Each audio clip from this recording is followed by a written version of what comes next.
Today marks a new chapter in Burkina Faso sovereignty for the first time in our history. Every citizen will be recognized with a national identity number, secure, digital, and proudly ours. No foreign interference, no dependency under our leadership. We are building a nation where every Burkinabe is seen, counted, and empowered. This is true independence in action.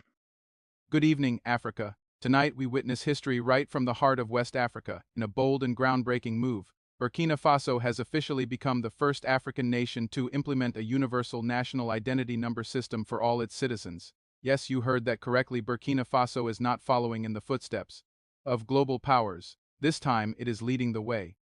At a time when many African nations are still grappling with outdated record systems, inconsistent documentation, and fragmented data, Burkina Faso is stepping forward with clarity, vision, and purpose. The government, under the dynamic and determined leadership of President Captain Ibrahim, has taken a giant leap towards digital sovereignty, national unity, and efficient governance. This is not just about issuing ID cards, it's about restoring identity, building trust between citizen and state, and most importantly, laying the foundation for a future of inclusion, security, and prosperity. For too long, African citizens, especially those in rural and underserved areas, have remained invisible in the eyes of their own governments. Children born without birth certificates, women without formal records, elders without access to benefits. Millions have been denied their rightful place in the national system that ends now in Burkina Faso. Through this new system, every citizen is assigned a permanent, unique identification number one that links them to vital services, healthcare, education, social protection, employment, banking, and democratic participation. Whether you are a farmer in the Sahel or a student in the capital, this number is your key to being recognized, respected, and counted. But let us be clear, this is not just a technological upgrade. This is a redefinition of nationhood. This is how modern African states reclaim control over their administration and reduce dependency on foreign data systems and foreign-made solutions. This is how Burkina Faso declares to the world, we know who our people are and we will serve them with dignity.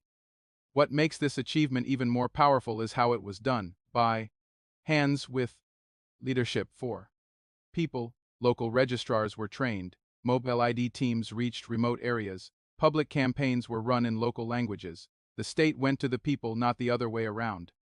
And with that commitment, in record time, millions have now received their unique identity number, permanent, secure, and protected by law. International observers are already calling this a model for the continent, and rightly so, because what Burkina Faso has proven is that African leadership, when rooted in courage and clarity, can achieve what others thought impossible. This is more than a national milestone, it is a continental awakening. Imagine an Africa where no citizen is invisible, where services are delivered accurately, where elections are protected from fraud, where women can access credit without exploitation, where cross-border identity respects sovereignty and safeguards rights. That vision is now alive, and it began in Burkina Faso.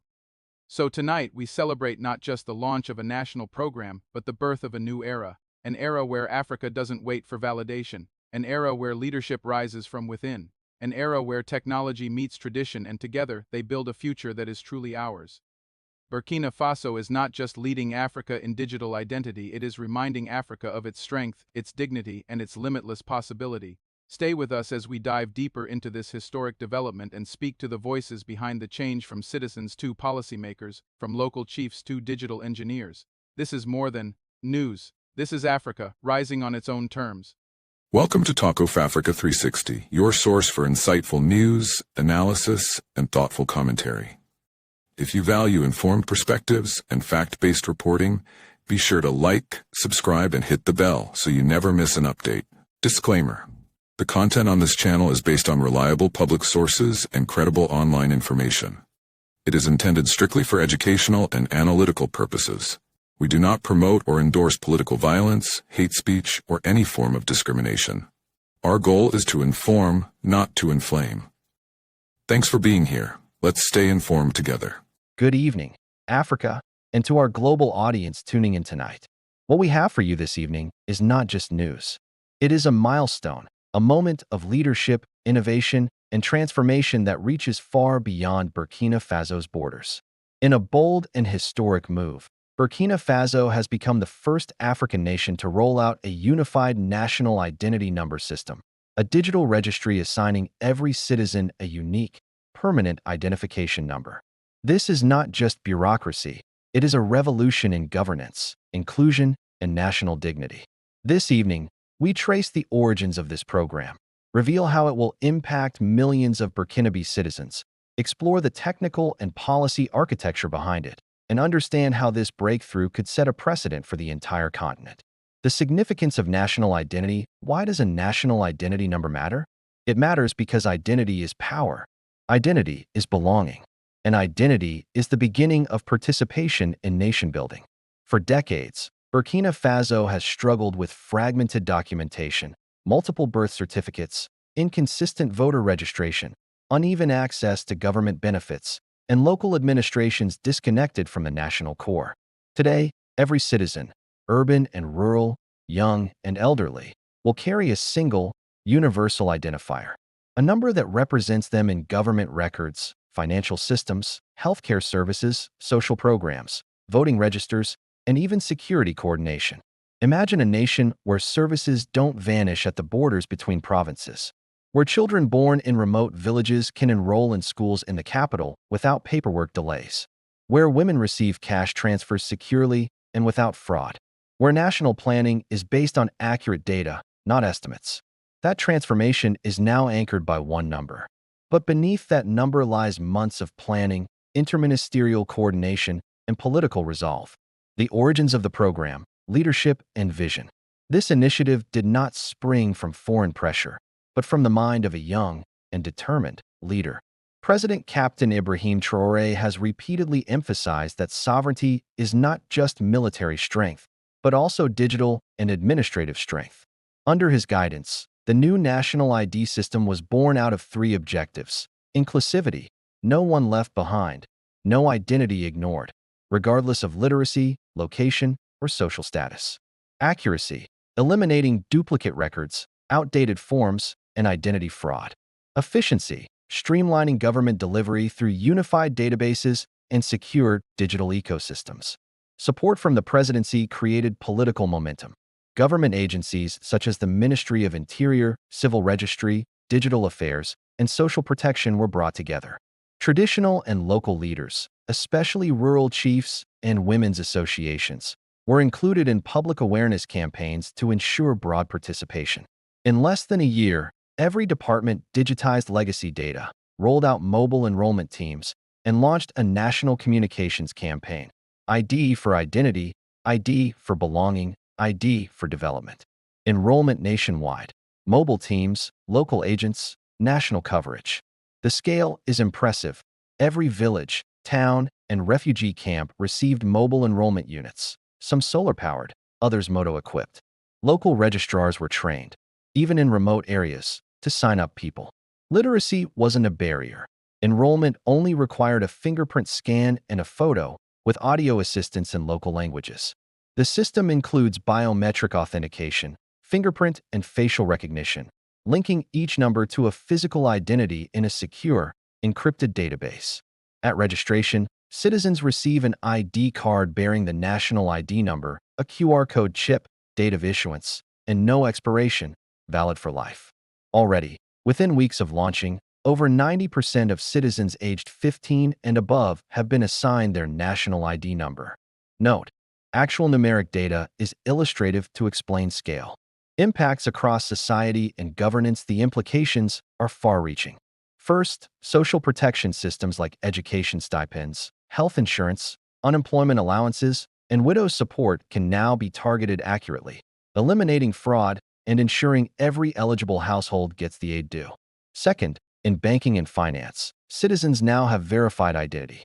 That lowers barriers to opening accounts, accessing credit, or receiving remittances. The informal has become formal, and financial inclusion is accelerating. Third, electoral integrity is set to improve. Upcoming voters will be verified by a national database unmatched by provincial lists or duplicate registration. Fraud and duplication drop, and trust in democratic processes increases. Fourth, in security, the new number helps coordinate law enforcement, track emergency response, and support smart border controls, anchored in citizen rights and data protection protocols. Fifth, health systems benefit. Vaccine records, patient history, and medical insurance are now linked to a permanent ID, improving continuity of care between clinics and hospitals. What we see emerging is a government no longer fragmented, but digitally unified. Privacy, security, and safeguards, of course. No digital system is meaningful without appropriate protections. Recognizing this, Burkina Faso's authorities have embedded strong measures. Legal frameworks triggering independent oversight committees, citizen reporting hotlines, and penalties for unauthorized use encryption protocols to secure data at rest and in-transit data minimization. Only necessary data collected, no political profiling. Public awareness. Campaigns teaching citizens to safeguard their own numbers and report misuse. Data rights organizations in Burkina Faso and Pan-African institutions have reviewed drafts of the law. President Traore has responded with amendments to strengthen citizen control. Regional inspiration. Burkina Faso sets a precedent. This program places Burkina Faso at the leading edge of digital governance in Africa. Other nations, like Ghana, Senegal, Côte d'Ivoire, Nigeria, and Kenya, have systems in place, but none on this scale: integrated, biometric, permanent, and universal. African Union institutions have already convened virtual sessions to study the Burkina model as an African best practice. Plans are underway for a technical workshop in Ouagadougou next quarter, for experts from across the continent to observe and consult. The president has offered digital blueprints and training support to neighboring countries, signaling not just national pride, but continental solidarity. Reaction at home and abroad. Inside Burkina Faso, a wave of optimism is sweeping rural and urban areas alike. Citizens who lacked identification for decades are now counted in the national ledger. A smallholder farmer in the far north, a refugee in the south, a student in Ouagadougou. Each speaks of feeling seen by the state. Entrepreneurs see new opportunities: KYC-compliant fintech startups, digital health platforms, social enterprises. Women activists note that widows and internally displaced persons no longer slip through bureaucratic cracks. International media and tech forums have called this one of Africa's most ambitious digital governance initiatives, praising both the scale and the pace, achieved in less than a year under national administration. In capitals from Addis Ababa to Abuja, officials now study the prospect of adopting such a number for cross-border initiatives, refugee registration, and e-visas anchored in secure identities. Challenges and criticisms, and how they're being addressed. No policy is without opposition. Critics raise concerns. The digital divide. How to ensure elderly or rural populations are not excluded, answered by mobile teams and language assistants. Misuse of data, addressed by citizen safeguards, transparency portals, and legal recourse. Infrastructure reliability. Battery backups, solar power, and paper-based fallback registers were built in. Political misuse. The ID does not carry political affiliations or ethnic markers, strictly neutral. The government continues engaging civil society to refine mechanisms and keep the system accountable. Vision for the future, beyond identity to integration. The national identity number is a foundation, not a finish line. President Traore has publicly declared, once identity is unified, the next stage is unified service delivery, from digital healthcare to e-procurement, digital taxation to mobile voting. Once you know who you are, the possibilities for inclusive governance expand exponentially. Plans already exist to link the ID number with digital wallets, public transport systems, educational platforms, national pension schemes, and smart agriculture registries. It's an infrastructure both physical and virtual, built not for projects, but for a new national era. Conclusion: Africa's digital pioneer. As we draw this special report to a close, remember this. What began as an administrative tool now becomes the heartbeat of modern governance in Burkina Faso. A number that defines identity, enables access, protects rights, and builds a nation. Through this initiative, Burkina Faso shows that Africa can leapfrog into the digital age, smart, inclusive, secure, and African-led. From Ouagadougou to the capitals of Africa, leaders, technologists, and citizens are now watching and learning. In a continent too long divided by documents, distrust, and exclusion, Burkina Faso just offered a path forward. One identity, one citizen, one nation united. I'm your presenter. This is Africa Rising. Today, tomorrow, and always. As reactions continue to pour in from across the continent, one thing is clear.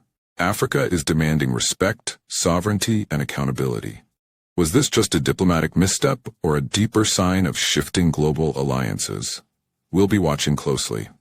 If you found this story important, don't forget to like, share, and subscribe for more real, unfiltered African news. This is Talk of Africa 360, telling the stories that matter.